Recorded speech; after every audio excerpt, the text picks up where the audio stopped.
निर्जन वन से एक बार नारद महर्षि भगवान का नाम जपते जपते जा रहे थे, तो उसी में कुछ ध्वनि उनके कान पर पड़ी। बहुत गर्जना की ध्वनि थी, बहुत तेज ध्वनि थी। वो, तुम्हारे पास जो भी कुछ है वो रख दो। और यह ध्वनि थी रत्नाकर डाकू की। अंगिरा गोत्रोत्पन्न ब्राह्मण पुत्र था रत्नाकर। और वारकरी संत, महाराष्ट्रीयन संत कहते हैं कि कुडियाची कीर्ती वाढविली गहन, केले रामायण रामा आधी। तो ब्राह्मण है ऐसा भी पुरावा हमारे पास है, प्रमाण मिलते हैं। और वह कोड़ी थे, धिवर थे, यह भी प्रमाण हमारे पास है। तो मतलब दोनों भी सच है। किस कल्प में रत्नाकर ब्राह्मण थे तो किसी कल्प में वह कोड़ी थे, ऐसा हम मान लेंगे।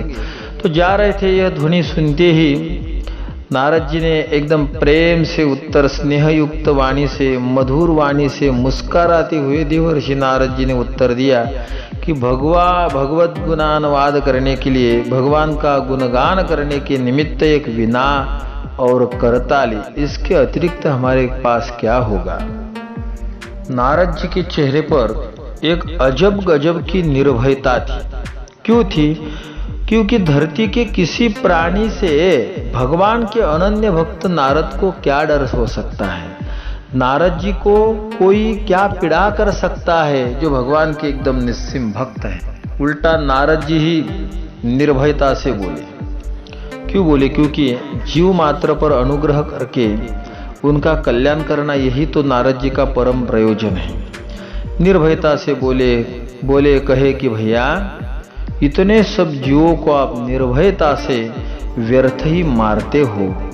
जीव को पीड़ा पहुंचाने के सदृश अन्य और कोई बड़ा पाप नहीं होता। तो कृपया आप बताइए, इन सबको आप क्यों पीड़ते हो, क्यों उनको त्रास देते हो? जो तुम पाप कर रहे हो, इस पाप से मृत्यु के अनंतर प्राणी को नरक में जो भयंकर यातना भोगनी पड़ती है, वो बहुत ही भयंकरा पीड़ा है। तो उस पीड़ा का तुम्हें डर नहीं है? ऐसा नारद जी ने कहते ही वो जो रत्नाकर दस्यु डाकू था, उसके पास तो बहुत ही संक्षिप्त उत्तर था। स्वामी जी, महाराज जी, मैं जो भी कुछ करता हूँ परिवार के भरण पोषण के लिए करता हूँ और कोई प्रयोजन नहीं है। यह उत्तर तो रत्नाकर ने दिया, मगर अन्य यात्रियों के चेहरे पर जो भय दिखता था, जो भी कुछ घर्म बिंदु आते थे, ये तो यहाँ कुछ भी नहीं था। एकदम निर्भीक मुस्कुराते हुए नारद जी बोल रहे थे। तो ये सब कुछ देख के रत्नाकर थोड़ा असमंजस में पड़ गया। उसकी जो हिंसात्मक क्रूरवृत्ति थी, वो पता नहीं क्या हो गया, मुझे कुछ शिथिल, कुछ अशक्त, कुछ कम जैसी होने लगी। और ऐसा वो रत्नाकर देखने लगा नारद जी के इधर। तो नारद जी कहने लगे, प्राणी मात्र का भरण पोषण तो जगन्नियंता जगदीश्वर करते हैं। श्री नारद जी ने अत्यंत गाढ़ और आत्मीयता और कृपापूर्वक ब्राह्मण दस्यु पर दया की वृष्टि करते हुए मुस्कुराते हुए उत्तर दिया। मनुष्य तो मिथ्या अहंकार करता है। जल, थल तथा नभ के अगणित अनंत जीवों का भरण पोषण कौन करता है बोलो? मातृगर्भ में तुम थे तब किसने तुम्हें जीवित रखा बोलो? तुम्हारे धरती पर आते ही तुम्हारी जननी के स्तनों में तुम्हारे भरण पोषण के लिए किसने मधुर दुग्ध की धारा प्रवाहित कर दी बोलो? भरण पोषण के निमित्त तुम अन्य कर्म भी कर सकते हो, पर सबसे बड़ी विपत्ति तो यह है कि इस अधम कृत्य के भयानक पाप का फल तुम्हारे माता पिता तथा अन्य कुटुंबीजन नहीं भोगने जाएंगे, तुम्हें ही भोगना पड़ेगा। केवल तुम्हें ही याद रखो, तुम्हें ही याद रखो, आदि मध्य और अंत में तुम ही हो और कोई नहीं है। यह कैसे संभव है? साश्चर्य रत्नाकर ने बोला। आश्चर्य हो उसको, ऐसा कैसा संभव है? मेरे श्रम का उपभोग करने वाले मेरे कुटुंबी स्वजन मेरे अपकर्म का फल क्यों नहीं भोगेंगे? नारद जी बोले, तो मुनि से पूछ लो। देवर्षि एकदम शांत भाव से देवर्षि ने यह कह दिया, मैं यही तुम्हारी प्रतीक्षा करूंगा, जाओ। ठीक है। दस्यु मतलब उस डाकू ने संदिग्ध स्वर में कहा, पर तुम्हारी कोई चाल न हो, इसलिए तुम्हें मैं इस वृक्ष से बांध दे रहा हूं। श्री नारद जी को आपत्ति कहा, वे तो रत्नाकर के परम कल्याण के लिए ही चिंतित थे।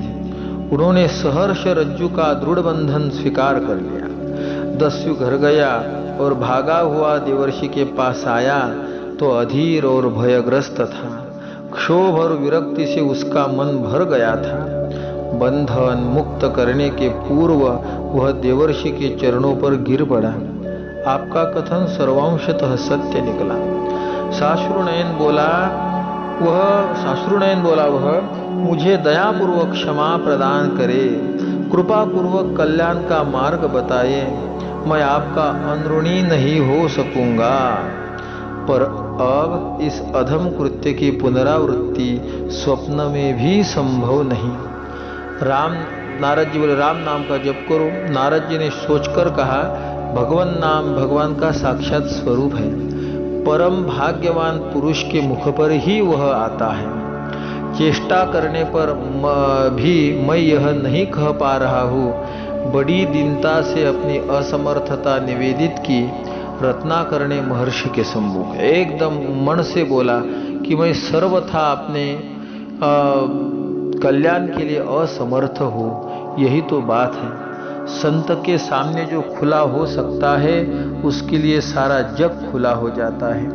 रत्नाकर ने खुले मन से नारद जी से कह दिया, यह तो मैं तो राम राम नहीं कह सकता प्रभु, मैं क्या करूं? तो नारद जी बोले, तो तुम मरा मरा कहो। ऐसा आदेश देकर नारद जी चले गए।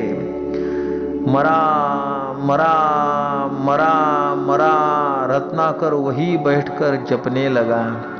दिन पर दिन, मास पर मास और वर्ष पर वर्ष निकलते गए, पर वह ब्राह्मण मरा मरा मरा जपता ही रहा। नेत्र बंद थे, जीभ हिल रही थी अनवरत। उसके शरीर पर दीमकों ने घर बना लिया। वह उनकी बॉबी वाल्मीकि से आच्छादित हो गया।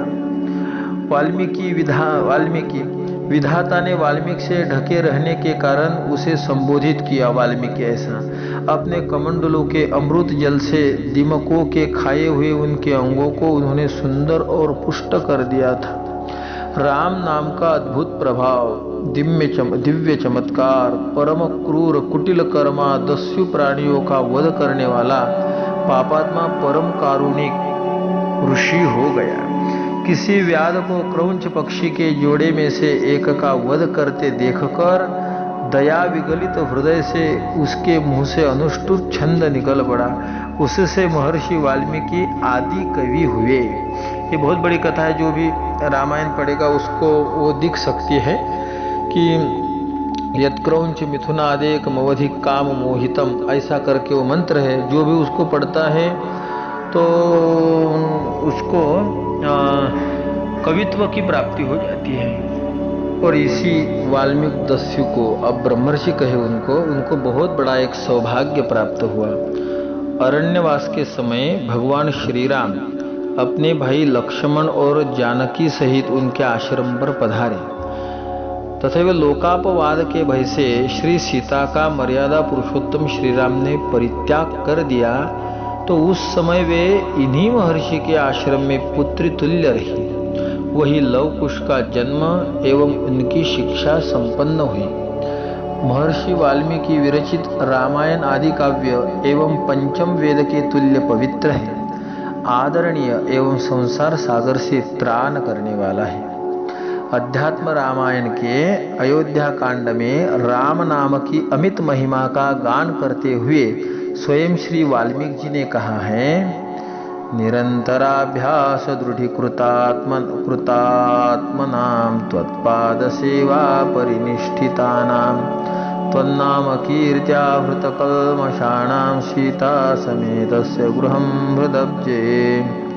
राम त्वन्नाम महिमा वर्ण्यते केन वा कथम् यत् प्रभावादहम राम ब्रह्मर्षित्व मवाप्तवान। श्री वाल्मीकि जी कहते हैं, निरंतर अभ्यास करने से जिनका चित्त स्थिर हो गया है, जो सर्वदा आपकी चरण सेवा में लगे रहते हैं, तथा आपके नाम संकीर्तन से जिनके पाप नष्ट हो गए हैं, उनके हृदय कमल में सीता के सहित आपका निवास गृह है। हे राम, जिसके प्रभाव से मैंने ब्रह्मर्षि पद प्राप्त किया है, आपके उस नाम की महिमा कोई किस प्रकार भी वर्णन नहीं कर सकता।